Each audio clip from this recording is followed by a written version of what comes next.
Okay. Hello, everybody, and welcome to year one, week two of PhD Live. Um, let's see, what's new since last week. I've been most people who know me probably know I wear this Harvard T-shirt a lot because I got it at the Harvard bookstore a few years ago, and I had a few people ask me today, kind of out of nowhere, like, did you do your undergrad at Harvard? And obviously the answer is no. And I was surprised that that was their first question because if I saw me in this shirt, my first question would be, do you really play volleyball? Because like, do I look like someone who plays volleyball? I don't think so. Um, anyway, uh, PhD updates. My supervisor is traveling this week, which I'm taking the opportunity to work hard, make some progress, so I have something tangible to show him when he gets back on this coming Monday. Uh, the let's see, I think last time I talked about. Ooh, side note, yeah, unrelated, but well, related for the viewers. I'm very excited about my new window manager i3, which replaces the whatever the one that comes with Ubuntu that I was using before. Which so now instead of splitting the screen into just left and right halves, I can do exciting things like make sure I know how to do this right. Yeah, resize. Look at that. Look at that. This is all arrow keys, keyboard, nice keyboard stuff. So I can do that. Uh, I can pretty easily switch between multiple workspaces. Here's a paper that yeah. It's okay. Well, okay. Getting back on topic. The point is, my window manager is really fancy now, and I like it. Um, and I also got fairy lights, so that's pretty cool too.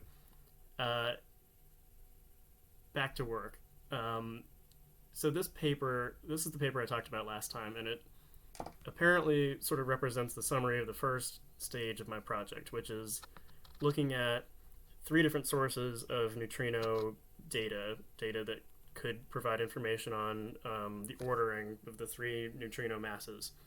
Um, the types of data are cosmological data, neutrinoless double beta decay, which is ultimately going to be my main focus. So that one interaction that has to do with nuclear physics, and then also what is the third one? I should know this off the top of my head.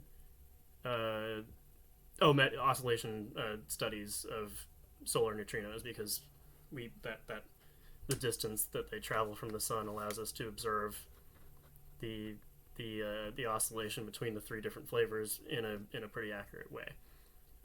So really, I'd say this part of the project has fairly little to do with the actual physics and more to do with understanding statistics, specifically Bayesian statistics, which I have not worked with before. Um, in the very first lecture of my new stats class last week, we spent a lot of the time talking about the difference between frequentist interpretations of statistics, where when you talk about the probability of some quantity taking on some value, you're not really thinking of it as it comes down to how you think about probability. Because say you're talking about um, I'm going to flip this coin, and there's a 50% chance it's going to be heads, and there's a 50% chance it's going to be tails. Well, really, that's not exactly correct to say it. You're going to flip it, and it's going to be one or the other. It's not going to land halfway in between. You're going to do the experiment. You're going to get a result.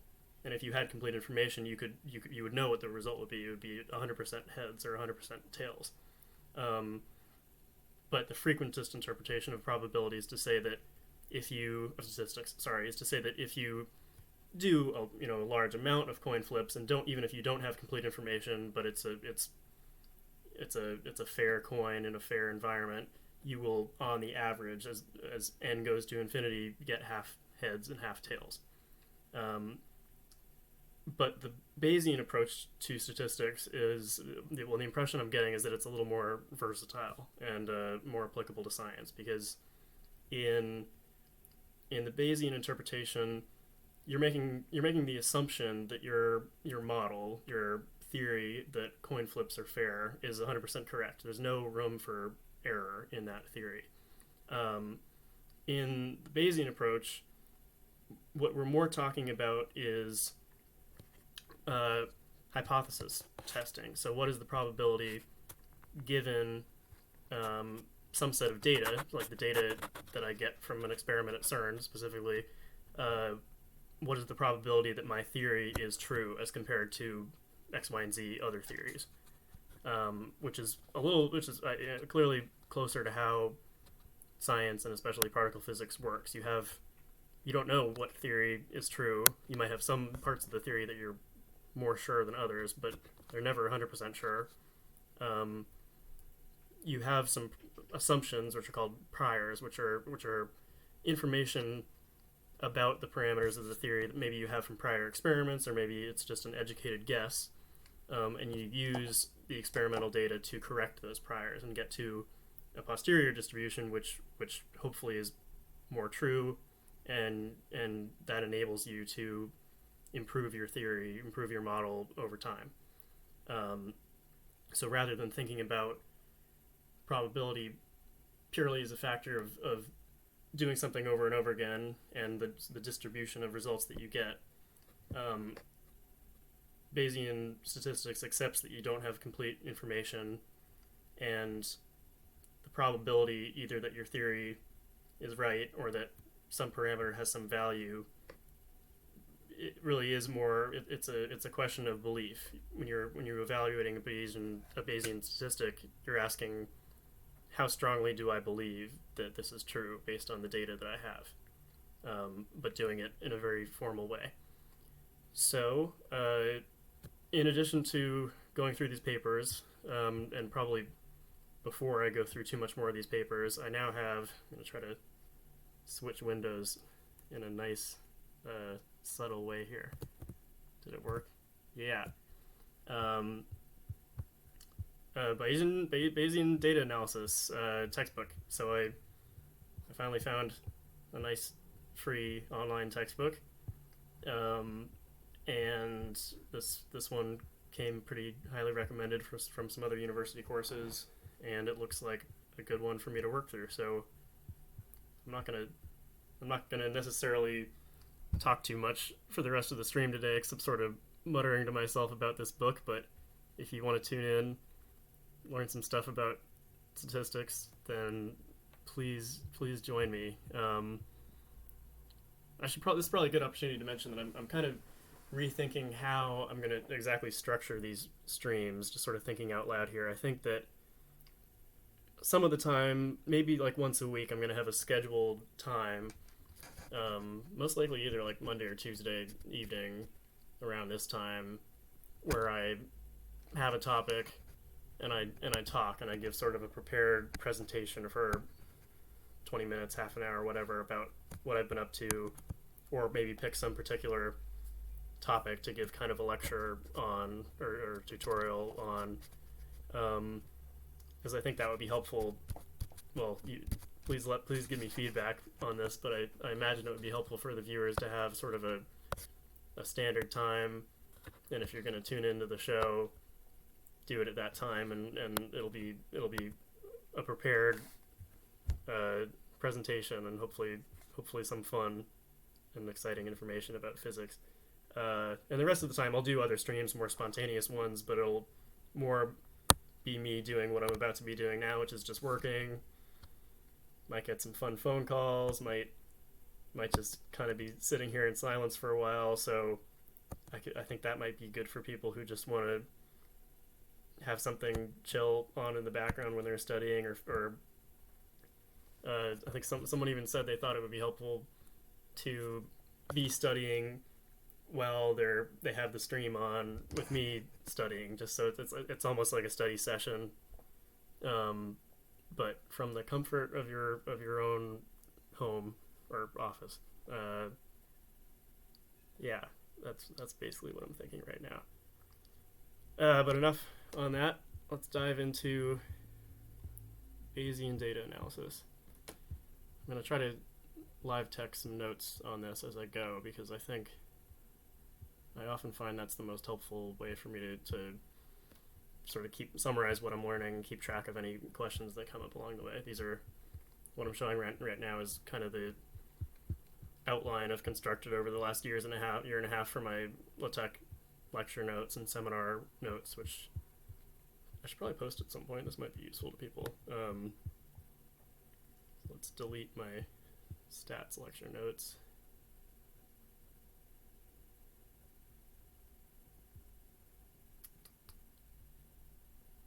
There we go.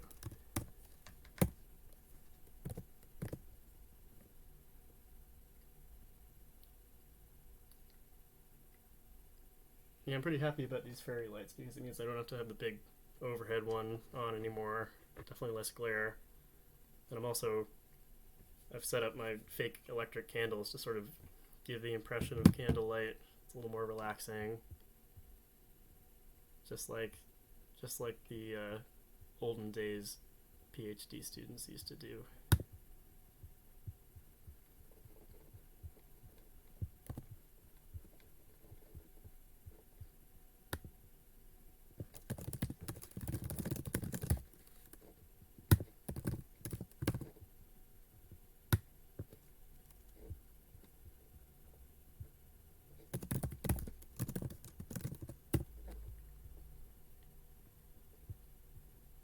Fingers crossed this PDF was legally sourced, but if not, I'm giving a lot of airtime to your book, you guys. So you're welcome.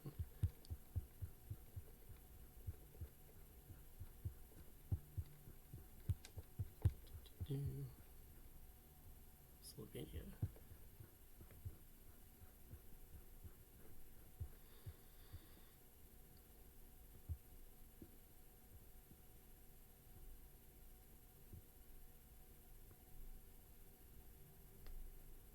Yeah, these part summaries in books always kind of get on my nerves. Like, this is an intro book in this topic.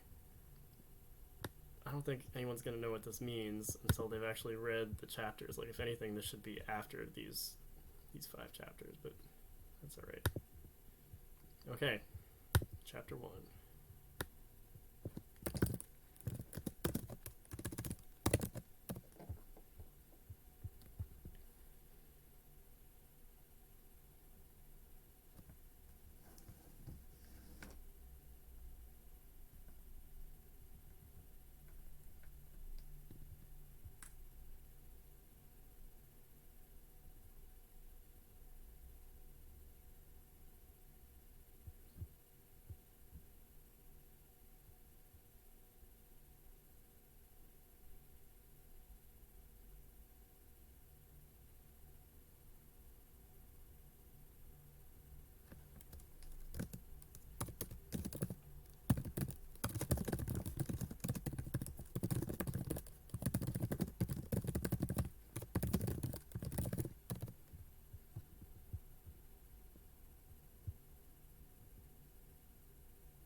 Okay, these 3 steps seem to reflect what I said before, hopefully. This idea of a joint probability distribution is kind of interesting. I feel like that sums up a lot of physics, where you have a lot of quantities which are, real things, physical things, speeds, masses, sizes,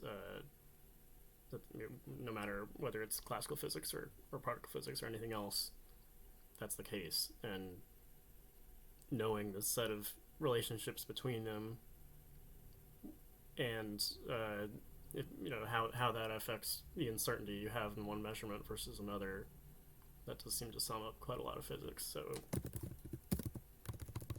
setting up full probability model.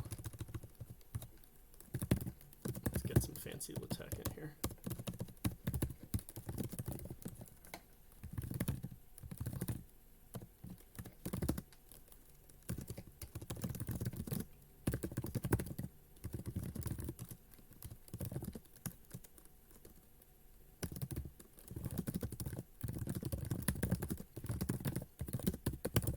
sort of the working off of experimental data to calculate some. Okay, so I guess this posterior distribution is sort of the in-between step where you look at the data, you find out, given the data, what the probabilities are that your theory is correct, or the parameters in your theory have certain values, and then you recurse. You ask what the implications are for your model, and hopefully find ways to improve it or change it so that it fits the data better.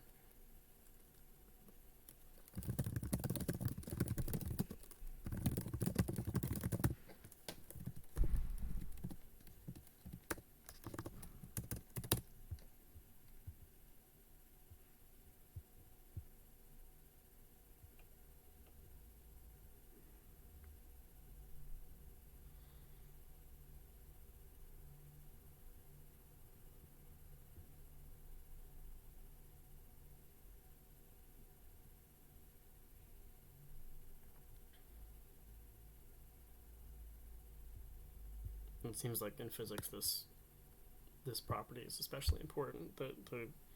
The assumptions you make about the likelihoods of various parameters in your theory, they if you run Bayesian analysis forever with perfect data, eventually it won't matter. Eventually they'll all converge to the right theory, the best theory, but some can converge faster than others. It's definitely the case that if you choose to just make a wild guess at, I don't know, say the mass of some particle in the theory, even though you don't know anything about it, you just pick a value and you put a delta function, a vertical line at that value, and say, I know I'm 100% sure this is the value.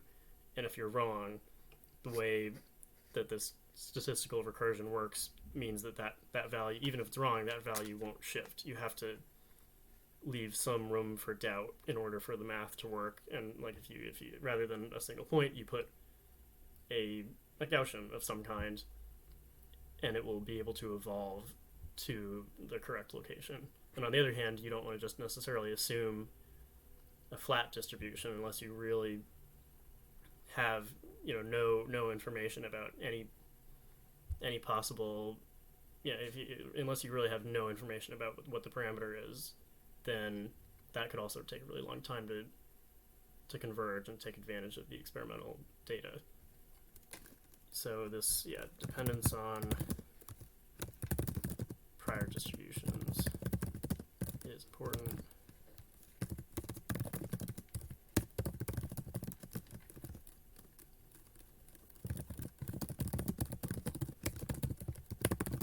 Understanding what assumptions are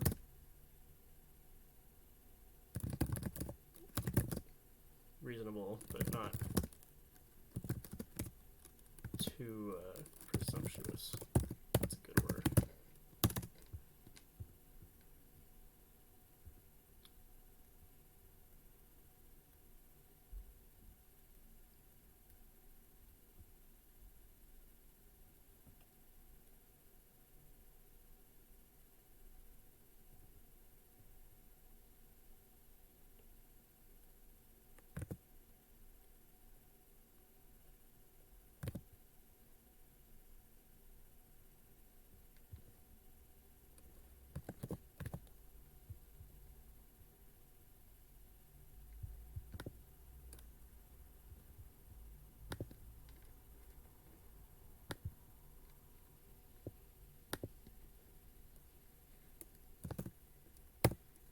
Rearranging my windows here so I can actually see the stream. Ooh, I have 3 whole viewers. How's everybody doing?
those sections where I you always understand these overviews better after you've, well, at least for me, after you've read the more of the details in the text,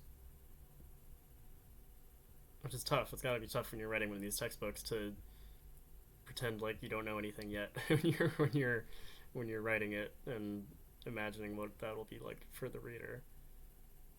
Because of course they're experts. I'm sure anyone who writes these kinds of textbooks is an expert on the subject.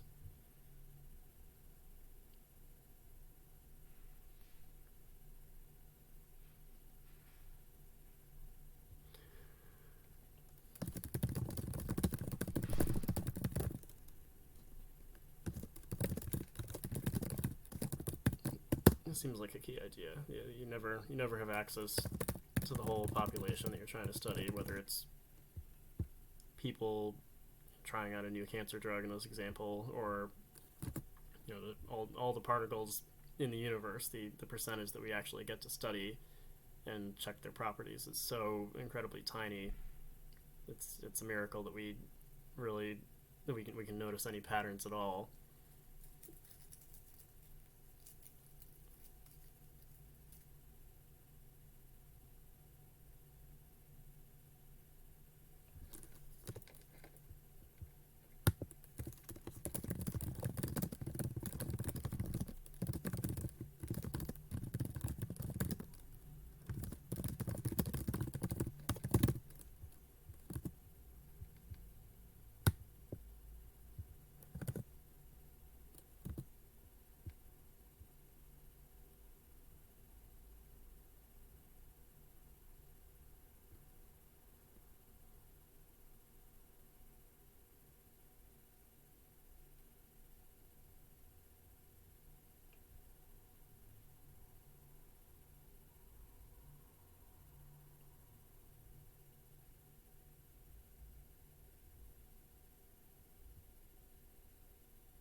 Stay hydrated, everybody.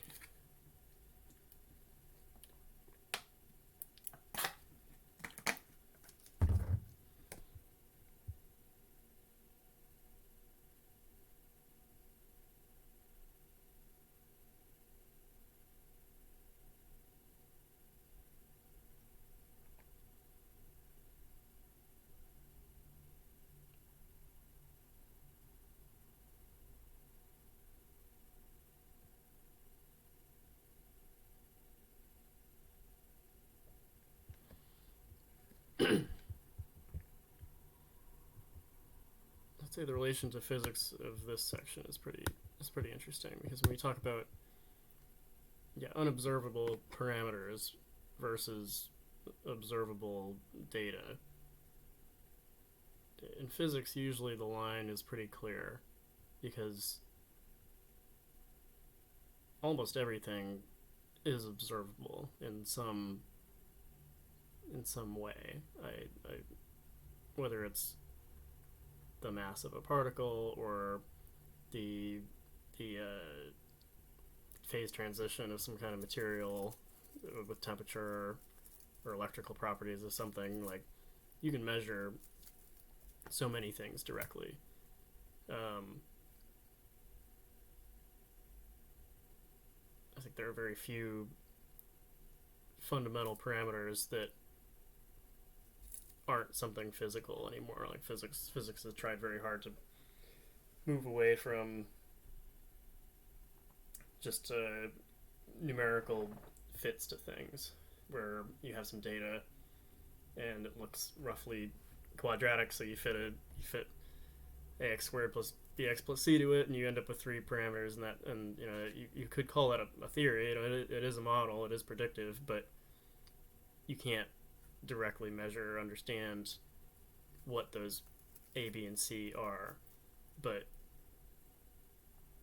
certainly in something like the standard model of particle physics, where all the parameters are masses or interaction rates, like these are very tangible things, and if you know them all, you know, if you define them all, you know the theory. They do have to be measured. They're not like the values of the masses of most of the particles are not defined by the theory. They have to be measured, and those values are inserted into the theory, and then it works, which is something that I think everyone would like a model with less free parameters. The standard model has how many?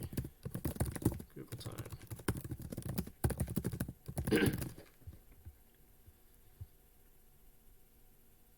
18, which is a lot, but it's not bad. 18 numbers to describe almost everything in the universe. Certainly everything at our scale.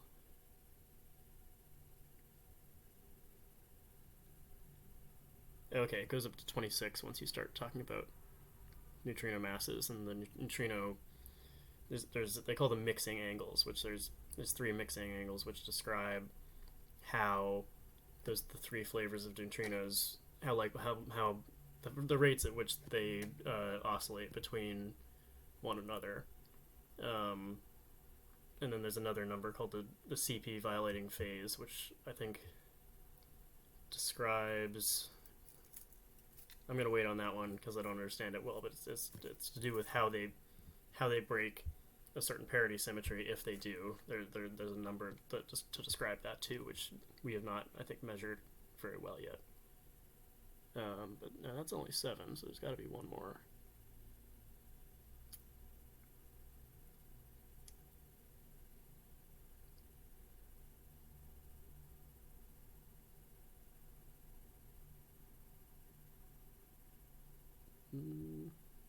Maybe it's 25.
Exchangeability. This is interesting.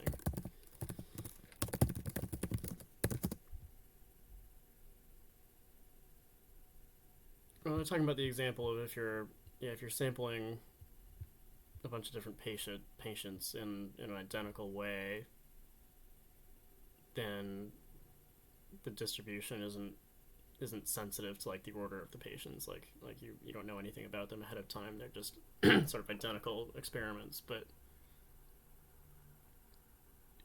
how does that apply to particle physics? I guess the idea of, I guess if you're doing a repeated experiment, if you're doing repeated collisions, decays of the same type, the order in which you express the data should not matter. That makes sense. That's sort of intuitive.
hope we get to the real math soon. No offense, authors. I'm so bad about the like intro parts of books, math books specifically, because I want to get to the first definitions, the first like equations and stuff.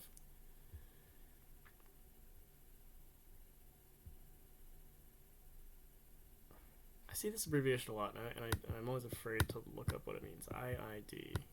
What is that? Oh, independent and identically distributed. Just say that. Okay.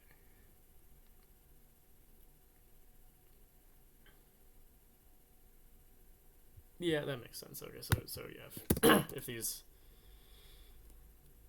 identical exchangeable variables should be given independent and identical probability distributions. IID, pronounced ED, I've decided.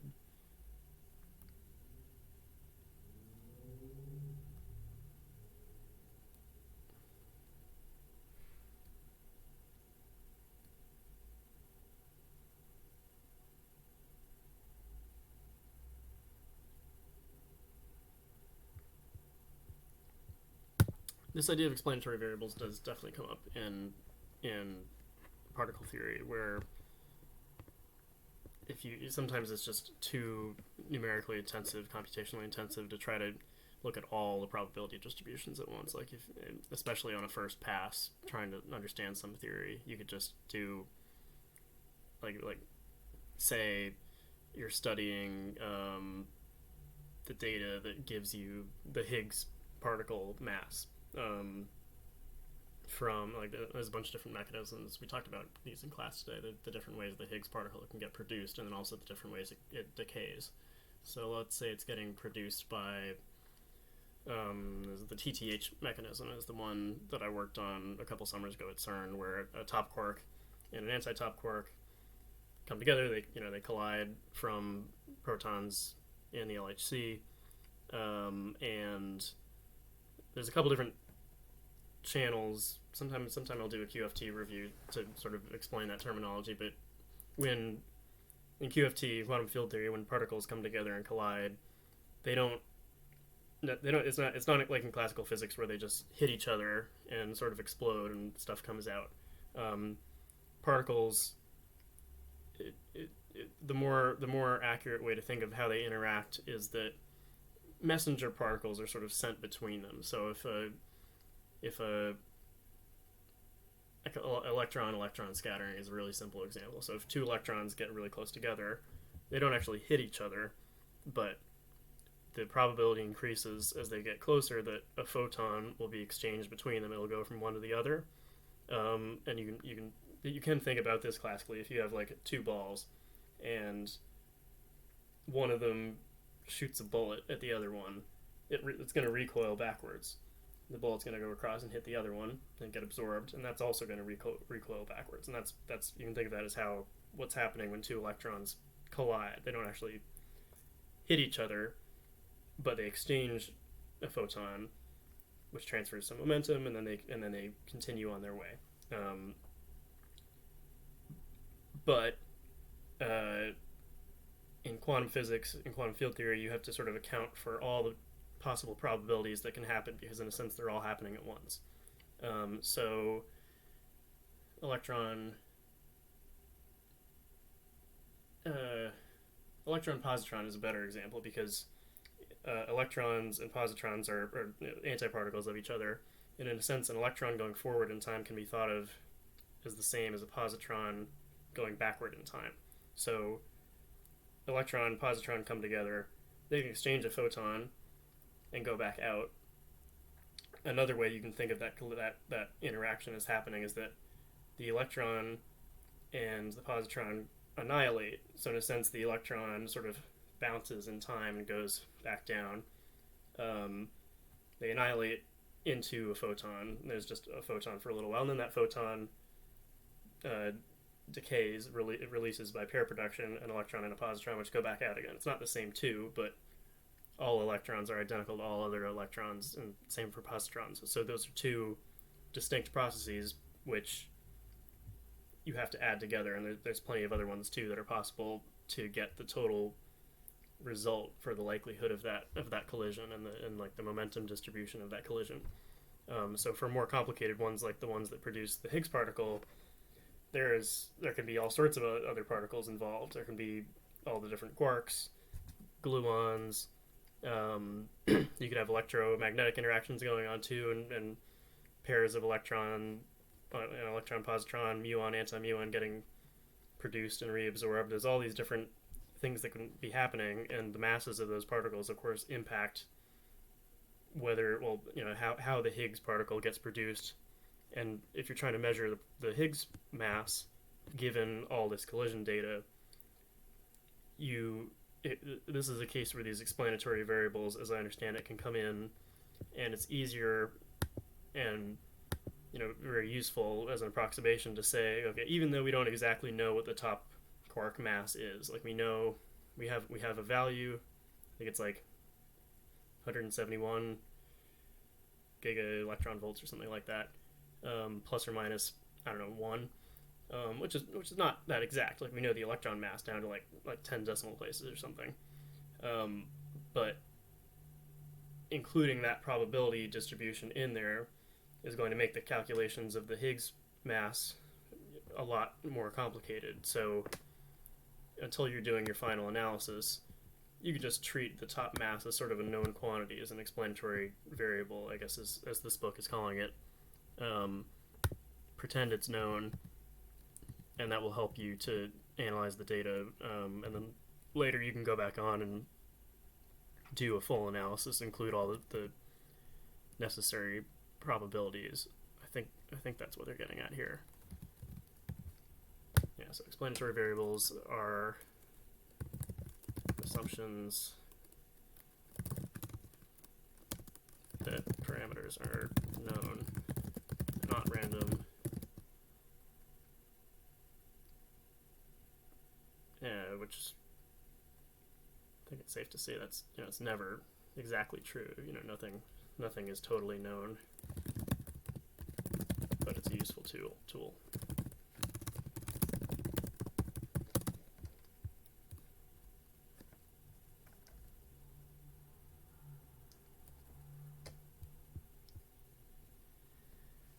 Hierarchical modeling, multi-level models.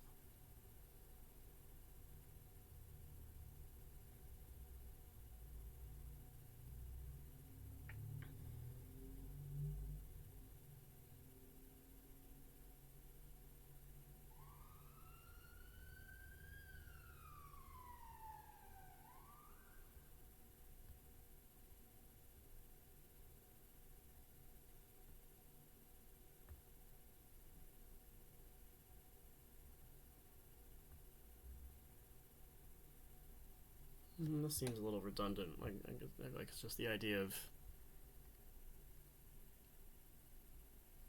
your population may have different categories within it, but I guess I would think of that as just another dimensionality of the data. The talking about all the different types of particles. Those types of particles are variables in themselves. Like they're discrete variables, but they say, are we talking about lepton, hadron, whatever else, or within the quarks? Are we talking about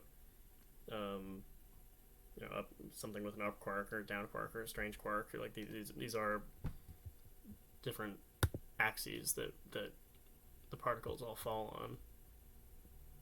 I guess in other branches of the sciences that might not be the case so much. Like when they're talking about two different populations, there might not be an easy way to numerically define, well, what are those two different populations. I guess you just kind of have to treat them as separate groups.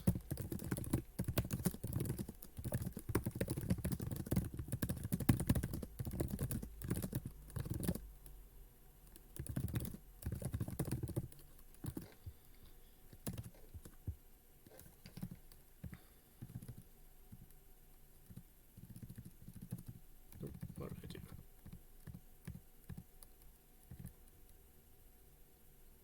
There we go. Okay.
Yeah, whenever I see those notation sections, I'm tempted to like read it really carefully and understand it, but it's always so much information. Like this is just a good place to bookmark realistically, and then night mode.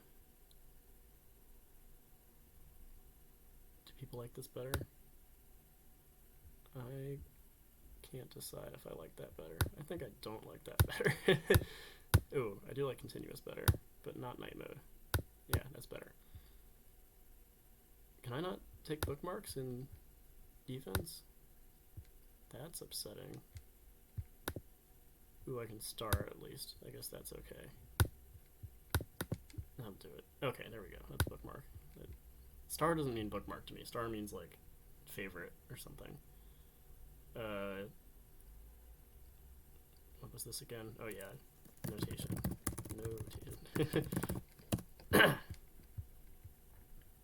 Okay, yeah, because like at some point later, I'm not gonna remember what these are, but when they say CV, hopefully I'll have the presence of mind to come back to my notation page.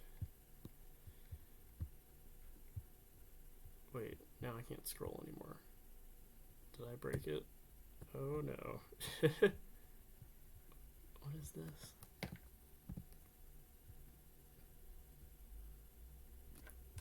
Okay, explain this one to me. So, continuous mode means... Oh, I see. I was in continuous mode, which means that the pages are smaller and I can scroll between them. But if I switch out of continuous mode, I have to arrow key between the pages, but they're bigger.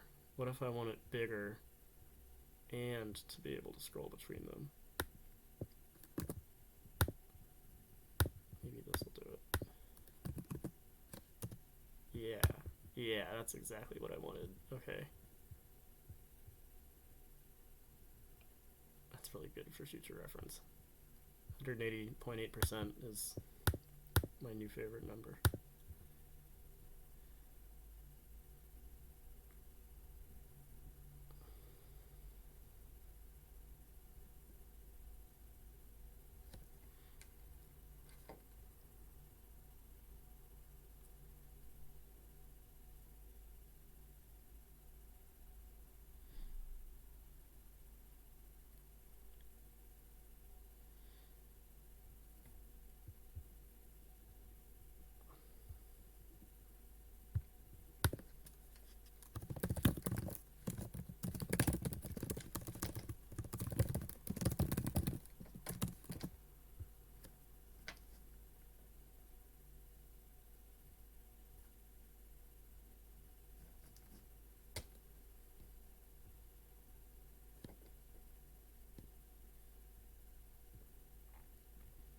Okay, I'm glad they're starting with the basic stuff because I definitely need some probability review.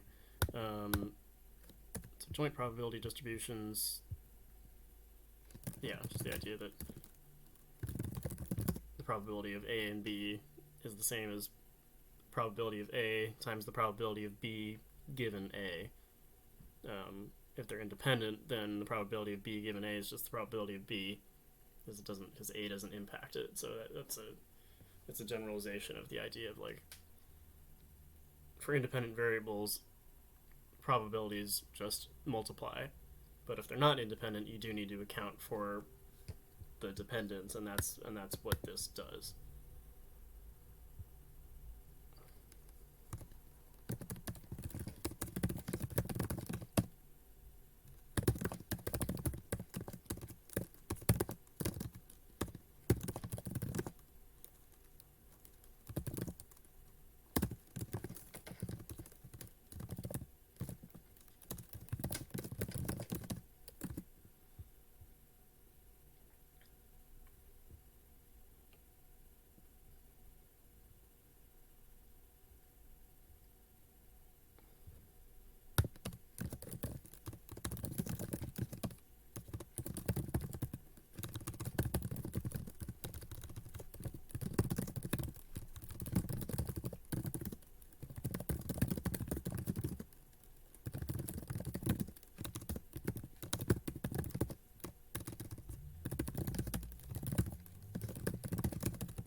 Alright, it's break time. I haven't done this in a while, but we're going to play Typeracer, which is a really great website where you can, my friend Logan, who you met in the first stream, and I used to play this a lot in undergrad, and it's surprisingly effective at enhancing your typing speed, which is pretty important to me. So I'm going to see if I still have my skills here.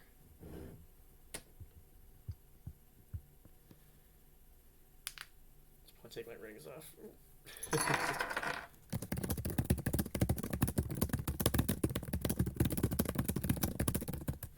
No.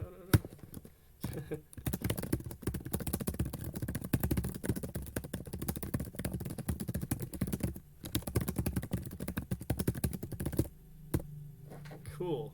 Yeah, so they don't trust you if you get over 100 because they think you're a robot or something, which is silly because obviously a lot of people get way over 100. And you have to pass this test.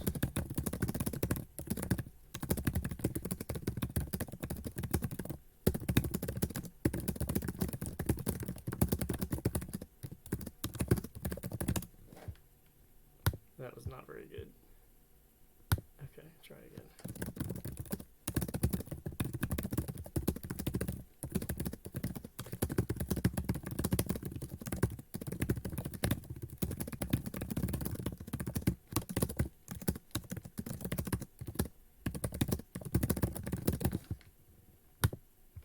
There we go. Should I sign up for an account? I guess.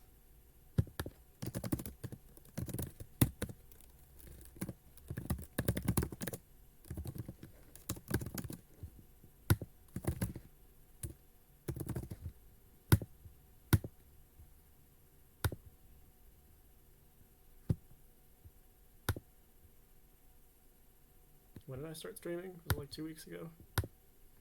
2 weeks ago. Oh, this is discrimination against the under 4-year-olds. All right, 1999 sounds good. London. Yeah, I can't believe that's available. Nice. Oh, let's get the capitalization going. Nobody look at my keyboard. Okay.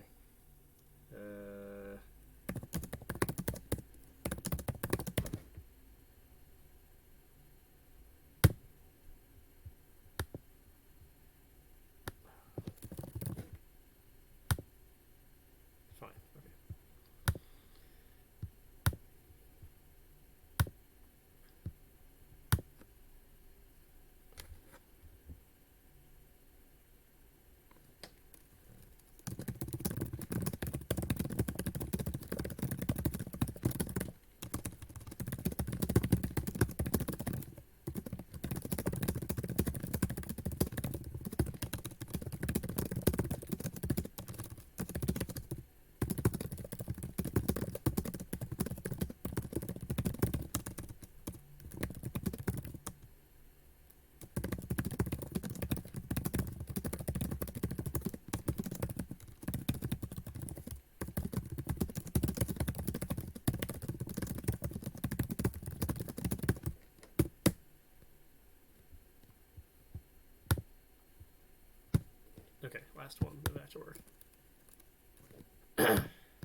back to work.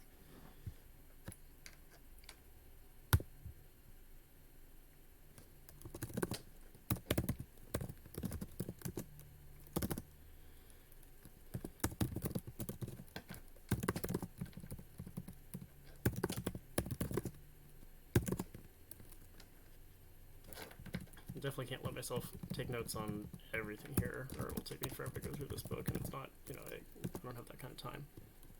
But I think it will be useful to just put down like key equations that I know are gonna come in handy more than once.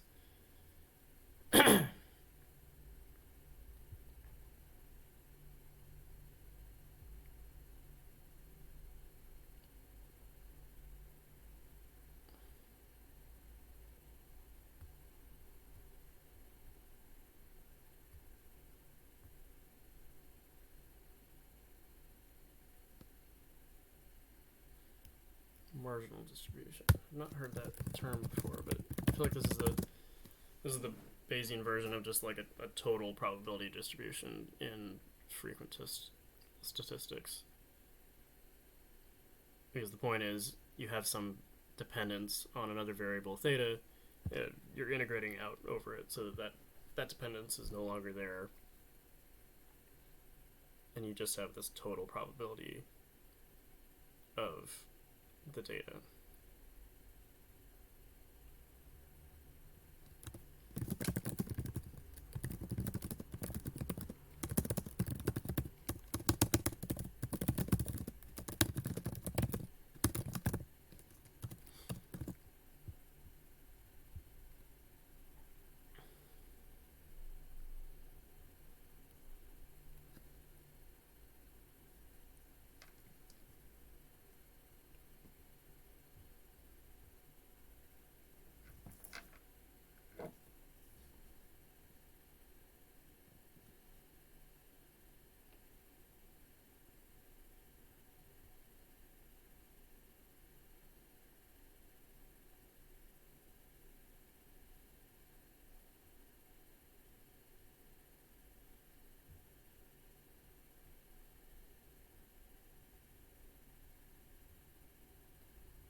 was a long chapter.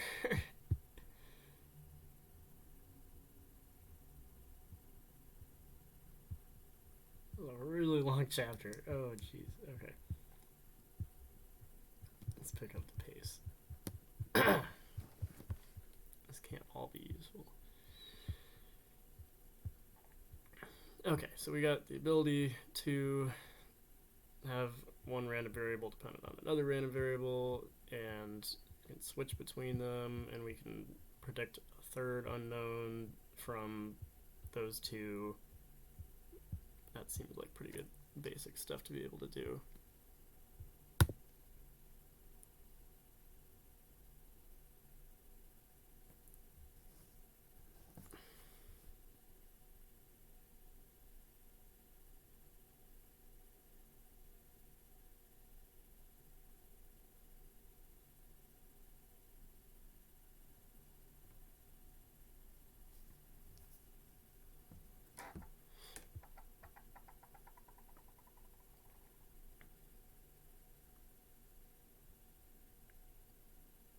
Yeah, this is key. This idea that you're trying to evaluate whether the model is correct or not.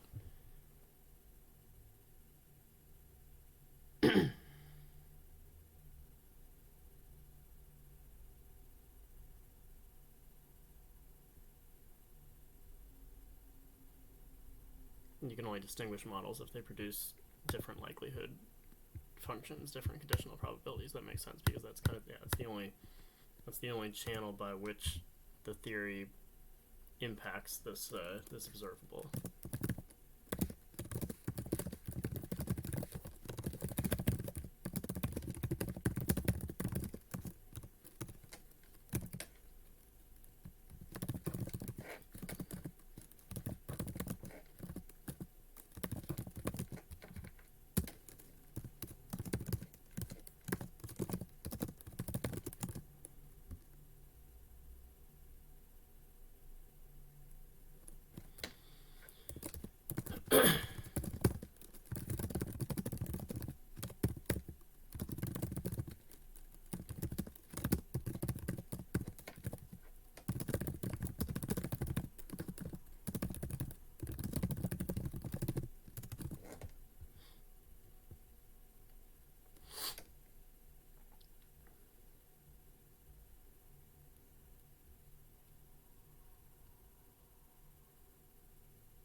This seems useful. This seems like an algebraic trick for, yeah, working with ratios of two sort of competing quantities rather than the raw quantities themselves.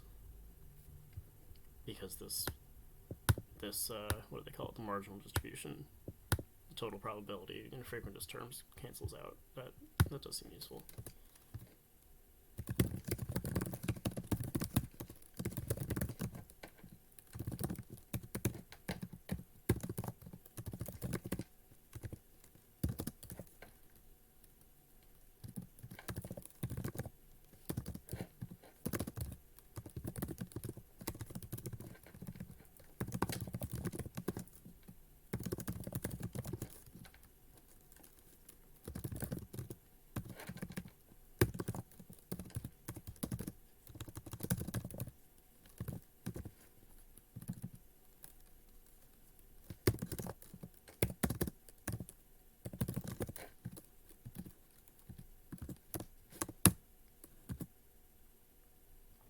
I compile this and make sure I'm actually like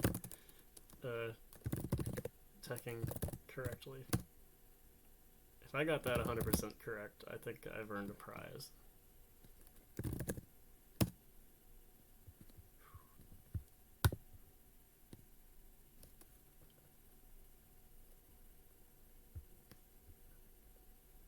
That's pretty good. I didn't have any typos in there. I'm pretty proud of myself for that. Okay, getting back. Just giving myself a pat on the back there. Live teching, like, for my classes last year, definitely paid off, if only in just being able to type these equations like as fast as I can type regular text, which I think is a good skill to have.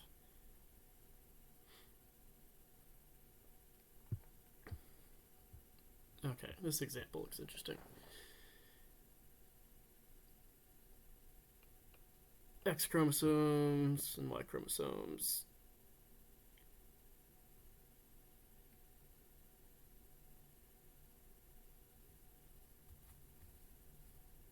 Recessive inheritance. Okay, so if you have two X chromosomes and you only have it on one, then you're not affected, but you can still pass it on potentially.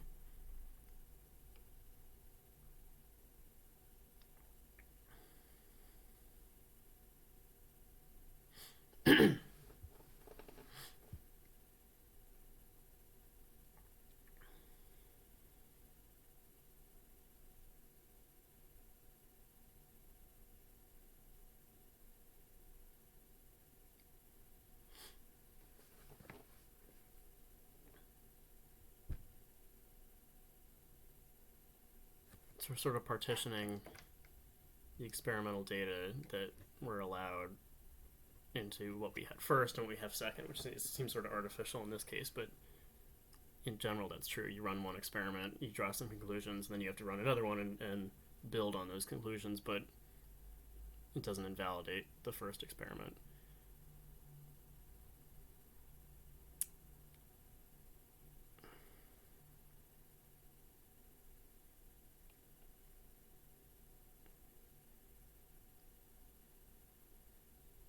Okay, yeah, so if the brother is affected, his X chromosome must be bad, so the mother must have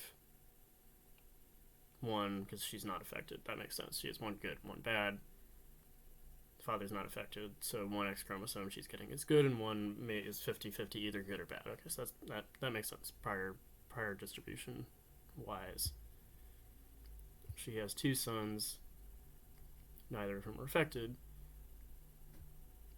And we can calculate the probability of that happening. It's just if she has, well, yeah, obviously if she doesn't have the bad gene, then it's 100%. If she does, only a quarter chance. And then we just plug into Bayes' theorem, and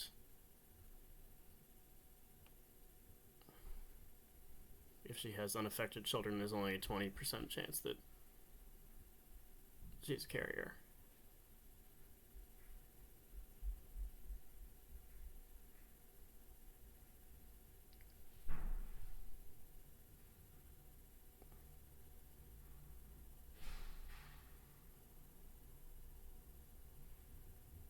Yeah, this idea of continual updates makes sense because you don't want to always be going back and adding all the probabilities from all the prior experiments together again. You as a world of scientists build this probability distribution that has all the most up-to-date information, and you continue to strengthen it. That's sort of a nice summary of how science works.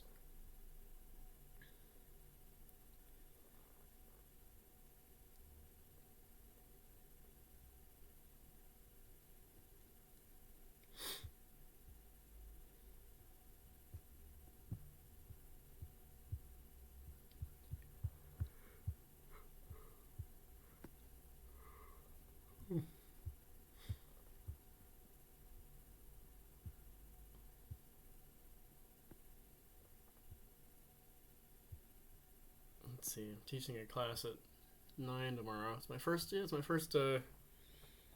seminar class. So I'm running like a problem. It's like the American equivalent is recitation. That's, I guess, and I think here they're called supervision sometimes, or problem seminars. But I'll be doing like an intro math methods class for physicists and going through the example problems for that. So that should be fun.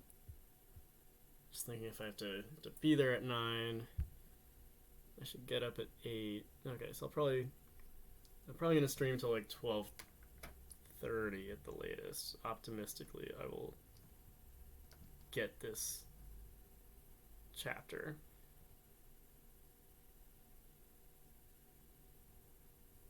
Yeah, get this chapter done.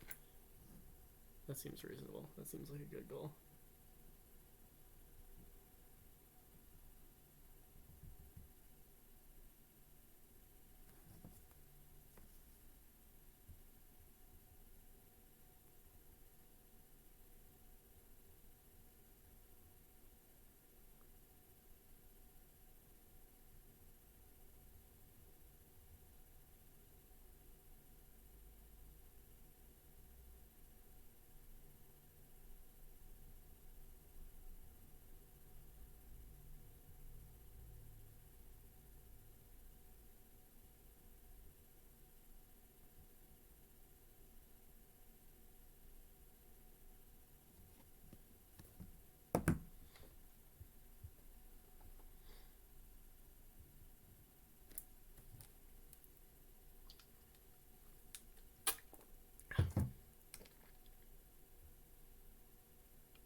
love that the coin example is so ubiquitous, and is it ubiquitous or ubiquitous? I think it's ubiquitous. That like I picked that as just out of the air as like an example, and it's also like one of their first examples in this book. It's just always the first thing we talk about when it comes to probability.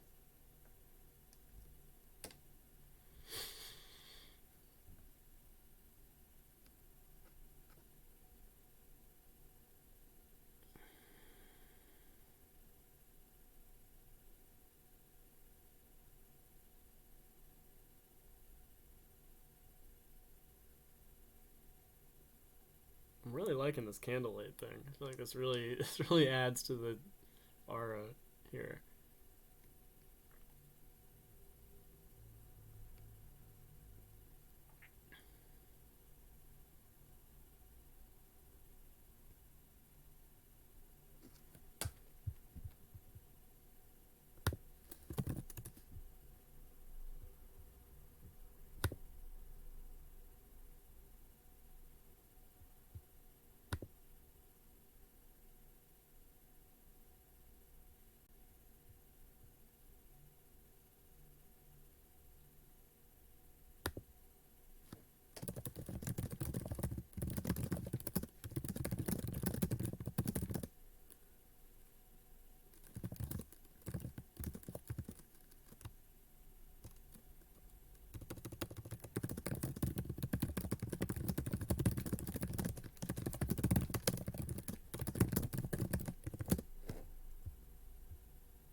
A lot of this is very philosophical, and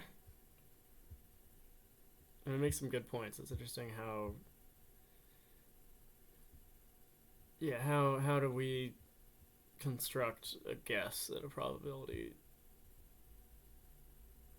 And so often it is something, yeah, seemingly intuitive to do just with like the yeah, equally likely cases of something, which sometimes I guess yeah, in the case of like a coin or a die, that is approximately right, but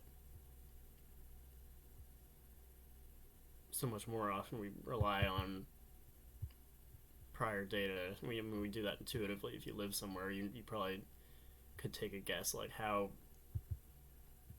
many days out of the week it rains on average. Like that's based on the data of living there. It's not based on knowing anything real about the weather or about like yeah or about the actual scientific factors that determine whether it's going to rain or not. It's just like prior experience. But that's a really useful start.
We had a fifth viewer for like 10 seconds there. That's kind of sad.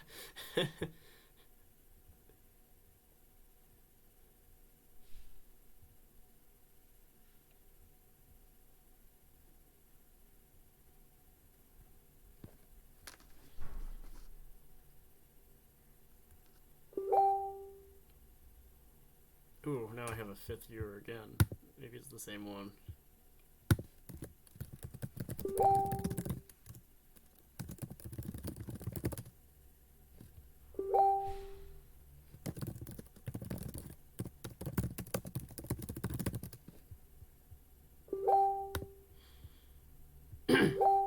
Hey, it's Brady. Hello, Brady.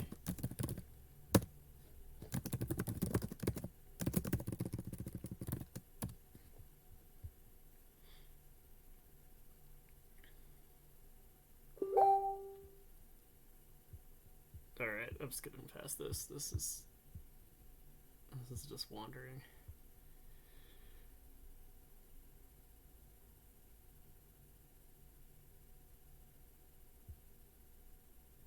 I feel like this is sort of being more explicit about what I was saying earlier on how much the conclusions you're drawing depend on the prior assumptions you're making in your model. Because yeah, if they're too severe and you don't have complete data, which is always the case, really, um,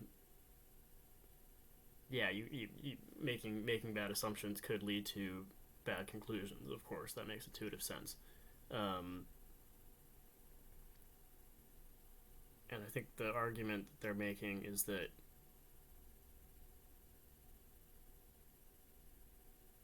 numerically, I bet you can explicitly prove this with a little more probability theory that when there's replication, when you do the same experiment, the same data collection multiple times, you reduce that danger, because even bad assumptions, just unreasonable prior distributions are going to eventually get corrected. And the more data you have, the more sure you can be that they will get corrected to a true model, or an accurate theory.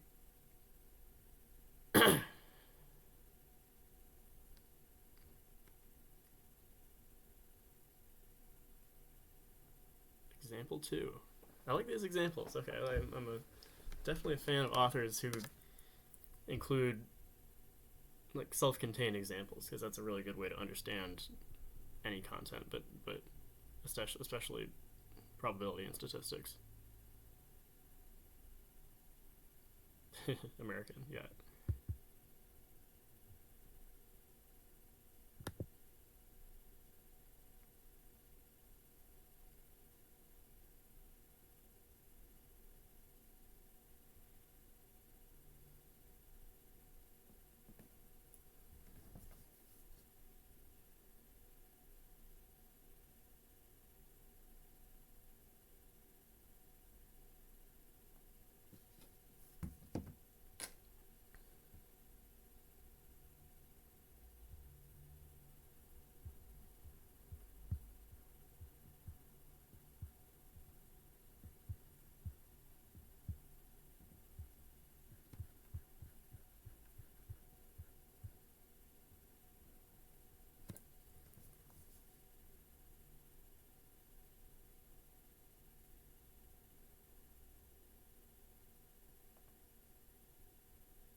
Oh, this is clever. Just as like a plotting mechanism.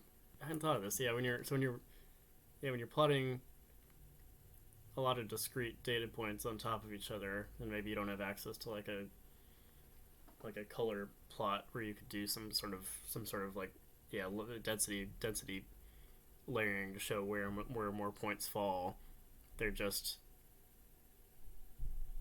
from wherever the point should be on the plot, because obviously these are discrete like possibilities. You can only have an integer number of points. You can only have an integer spread of points. Um,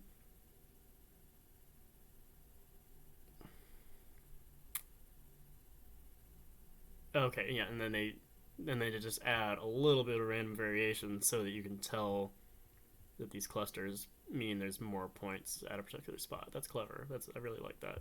I'm trying to remember how to do that.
like I don't know enough about football to understand this terminology.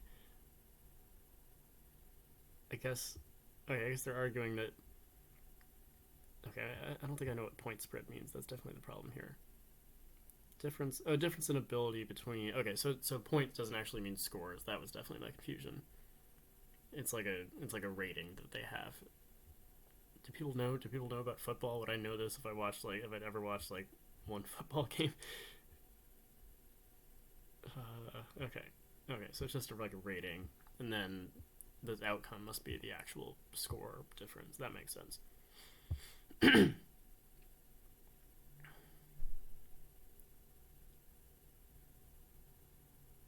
Oh, so if this is supposed to be a correlation, I'd call that a pretty weak correlation.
Okay, this makes sense when it comes to limitations of data. If you have a data, if you have a region in your like parameter space where there's not much data, obviously drawing conclusions from that is going to be tougher, less accurate. Yeah, regions of parameter space which are less covered by the data do not as easily produce accurate conclusions. Nice summary. My supervisor made the point that typing up. I think he was happy that I type up these sorts of notes because he said, like if you type up these sorts of notes frequently enough, I mean that can just sort of be part of a paper later on, like it is my original writing, and the source is obviously like just this book or this paper. So if I can build up a good library of this, that could be pretty handy down the road.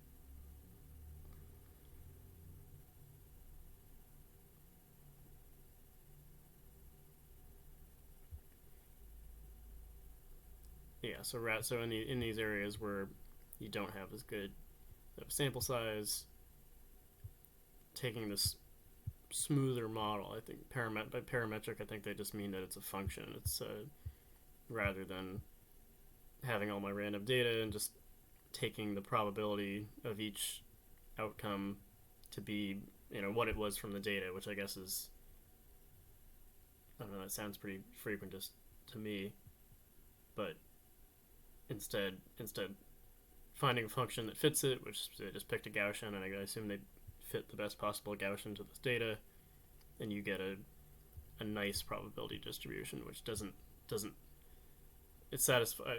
I think they're sort of forcing it to satisfy like a monotonicity property where this function should always decrease as you go out to more extreme outcomes on the average. Obviously, you can tell from this data that that's not always the case.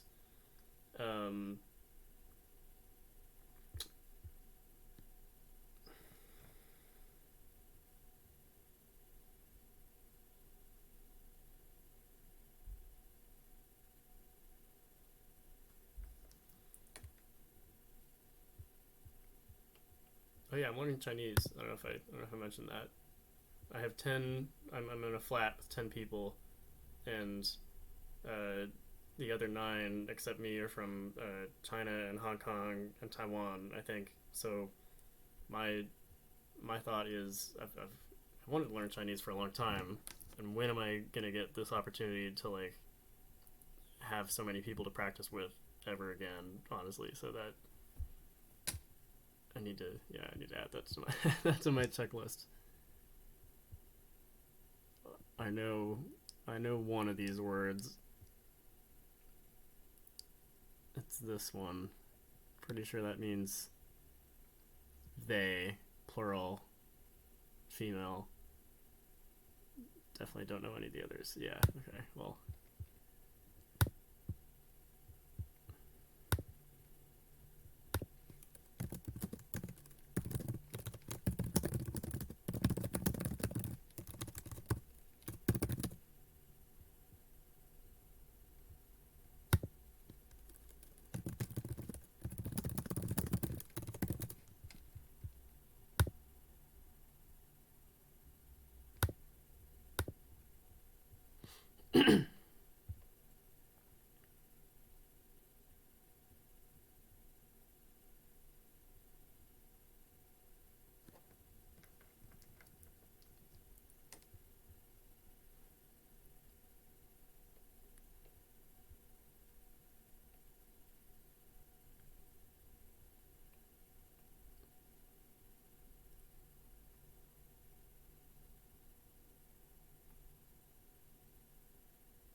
Yeah, that about sums up why smoother probability distributions are a good idea.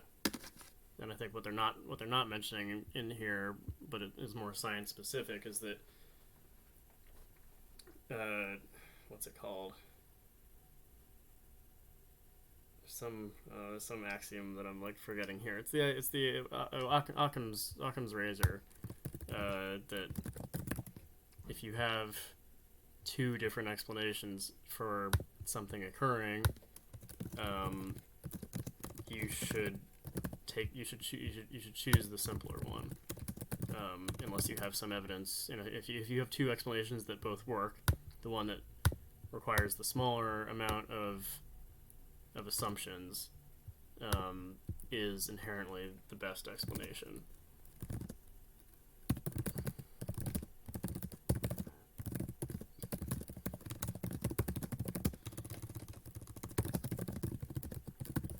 So that applies here in that, say that this curve really was some like scientific model of how football game outcomes happen. Both this curve and the one that exactly follows every little crest and trough of this data, they're both theories. They're both pretty accurate theories, but there's a lot more assumptions involved in saying that this kind of very complicated distribution is true. Like you need there would have to be a lot of explanation to kind of explain why is that the case? Why do these features appear? Whereas this kind of smooth relationship can be written down as a very simple expression, correlation between some variables. It's inherently the simpler theory, and if they both work, then the simpler one is the more scientific one. I think that's an important point to make here.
We're getting close to the end. we're gonna make it. We got 20 minutes to go.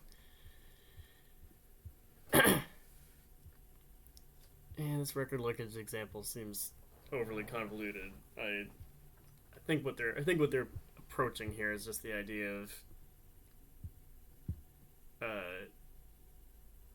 you have some variable that either determines whether you're trying to create a measure for whether some statement is true or not. Which this convoluted example, the much like easier to visualize example that I've seen in the past is pregnancy tests, where there's some chemical reaction that occurs in the test. It's supposed to give either a true or a false, either a positive or negative result.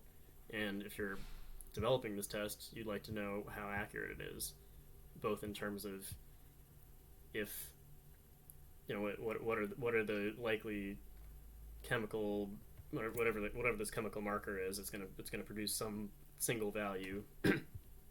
What are the values if it's positive result, and what are the values if it's negative result? And they don't really show it here, but there's going to be some overlap between those distributions, and the developer has to decide, where do I lay that threshold? What's the optimal place so that the test produces as many true positives as possible and as few false. As many, you want lots of true positives and true negatives, but not as many false positives and false negatives.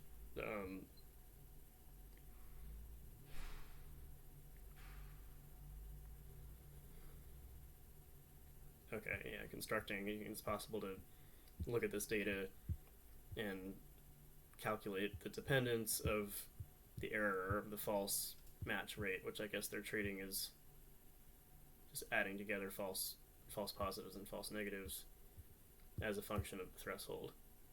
And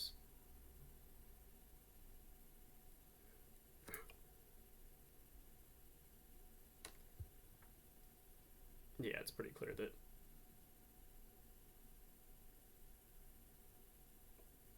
there's an optimal point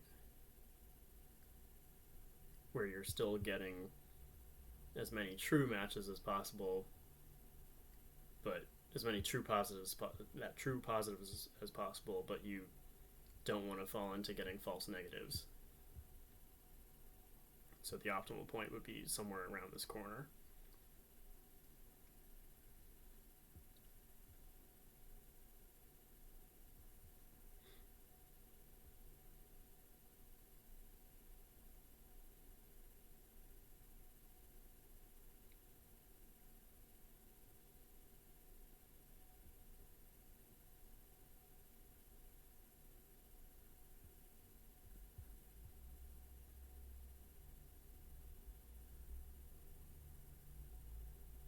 Yeah, I think that's the main point of that example.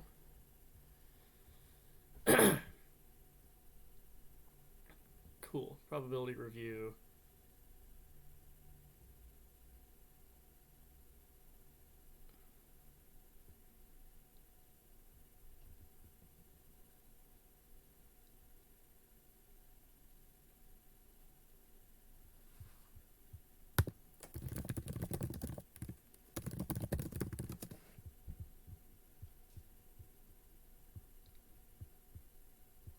I'm gonna go through this quickly because this is review for me. If this is not review for you and you want to learn more about like more fundamental undergrad level mathematical statistics, I would definitely recommend this book, Mathematical Statistics with Applications. Really good book, pretty cheap paperback on Prime. That's the one that I learned from in undergrad, and yeah, it's really good. And so that's my sponsorship for the day.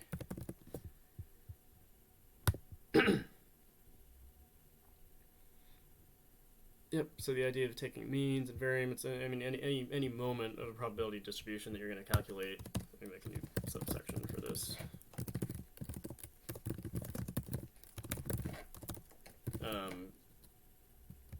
generally takes this form where you're integrating over your underlying random variable. Is that correct to say? I guess it's not necessarily a random variable. Your whatever your domain is, whatever your parameter is that your probabilistic parameter varies over. Like you have the outcome and you have some input. You're integrating over the input and finding either the average outcome, the mean, or the average squared difference between the mean and the outcome. That's what we call the variance, and so on. There's lots of different quantities that you can calculate this way to give you information about what a probability distribution looks like, but sort of boiled down into a few numbers.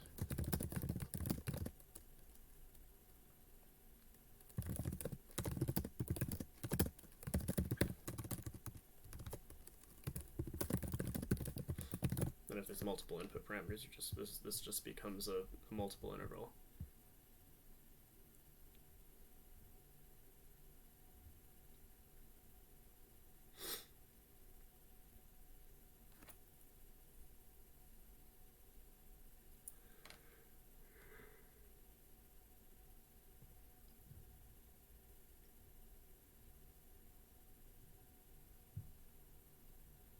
The philosophy of when to choose to study things with conditional probabilities, this seems like a nice example where, yeah, you have, if you were just looking at the heights of students on the average, there are going to be two peaks. It's going to be a bimodal distribution for genetic females and males on the average, and if you're just looking at that distribution and you don't realize that sex plays a role in height, then that distribution wouldn't make any sense. But as soon as you apply that conditional statistic and you end up, now you have two separate distributions with a little more information content, then suddenly that becomes a lot easier to understand.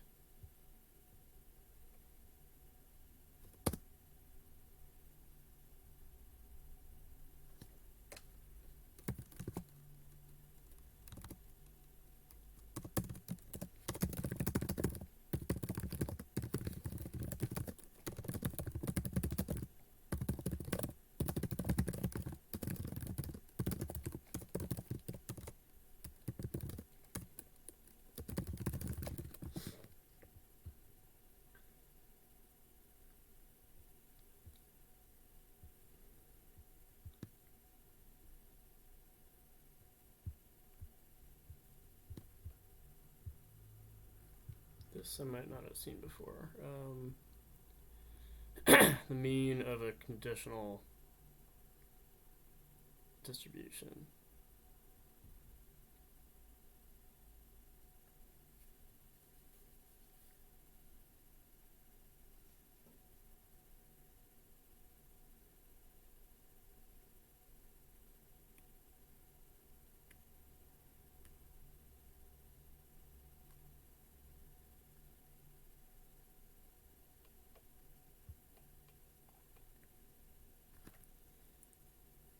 I guess this just sort of comes down to rearranging a multiple integral where your value could be taken as a joint probability distribution between these two variables u and v, or since there is a relationship between u and v, you can ask, well, what is the mean on u just given some value of v, which is isolating this integral over v and then doing that later and then saying, okay, well, my total mean is the average over v of conditional probability of u on v averaged. Like you're averaging over one variable first and then the other. That makes sense. And I presume you can do the same thing with the variance somehow.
I'm going to skim over that algebra for right now, but there is a relationship with the variances, but it's a little more complicated because you have to deal with these squared terms, and not everything cancels as easily. But I'll come back to that when I need it.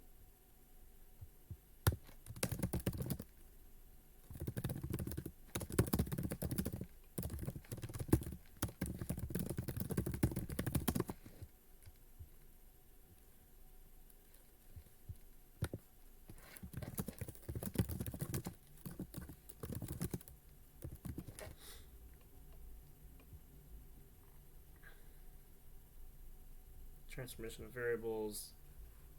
I mean, this is just going to be chain rule. The idea that if you if you want to know about the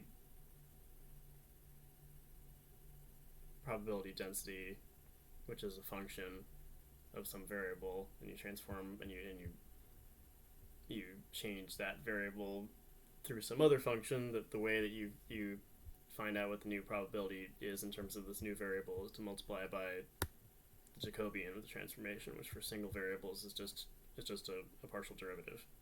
I think that's worth writing down, but if you've done calculus, that's pretty intuitive, because ultimately probability distributions are a type of function. They're a very specific type of function.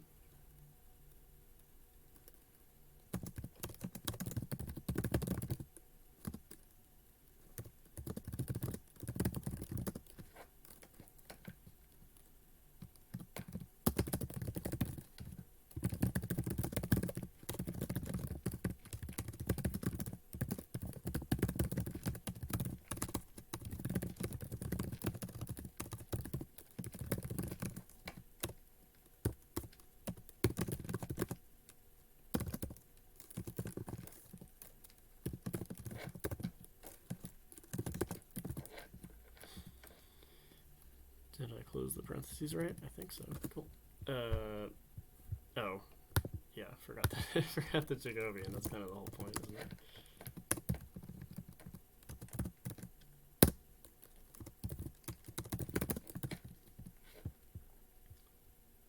And I'm doing an example. I'm going to skip the example. Okay, back to text. I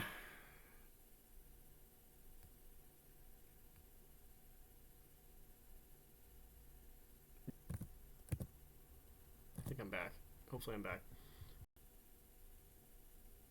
And statistics on that simulation data is useful for understanding the underlying model, like the phenomenology of the underlying theory. Yeah, I'm sure I'm going to talk a lot more about that later, so I'll leave that for now.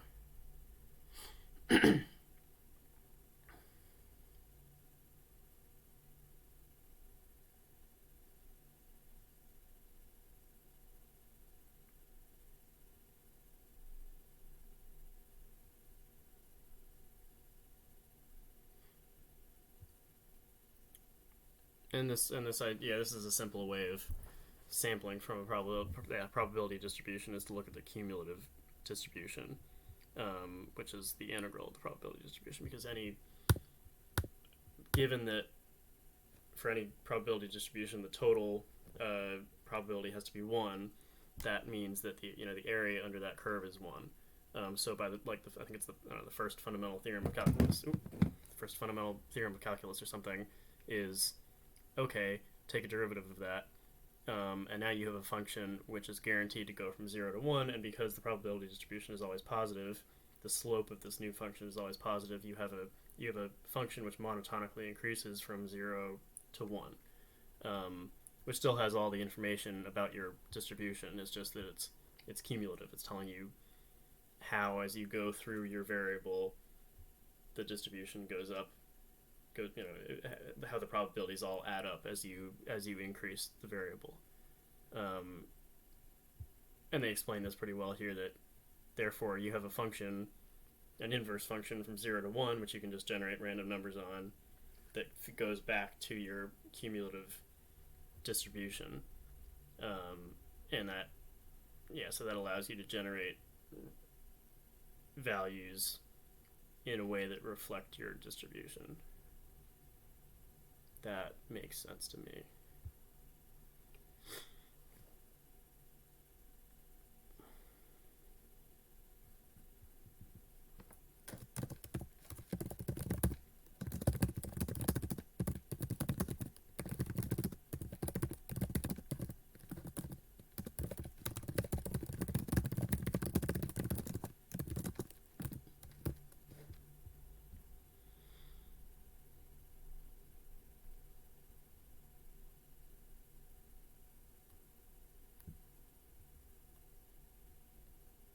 Yeah, and then so any other functions that depend, observables that depend on the the objects you're simulating, you can just look at the data you've simulated and check whether, if it's some statement that's either true or not, you can check whether it's true on your data, and by running lots of samples you end up with a sort of constructed probability based on your theory.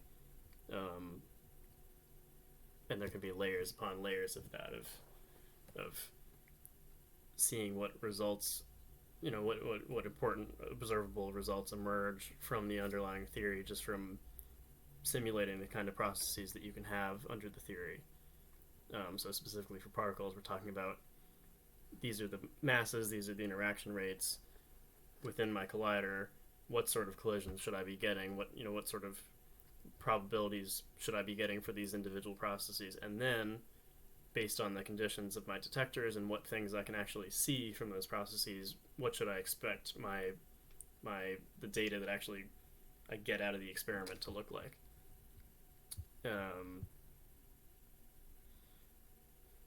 Computation and software. I'm pretty sure this book is old enough that I don't need to. I'm not. This section is not going to be useful. Yeah, the latest I'm seeing is 2002. There's definitely more recent stuff since then. Could do some exercises, but I think I'd rather go to sleep. So thanks to everyone tuning in tonight. Just for fun, what's today? Tuesday? Yep, setting this to be my new regular time. Tuesdays at 11-ish. I don't know, might change that. UK time, 6 p.m. Eastern time, 3 p.m. California time. Everybody else figure it out. Google it. Google your time zone. And there may be some other ones in between. But yeah, this is the new regular time of PhD Live. See you soon.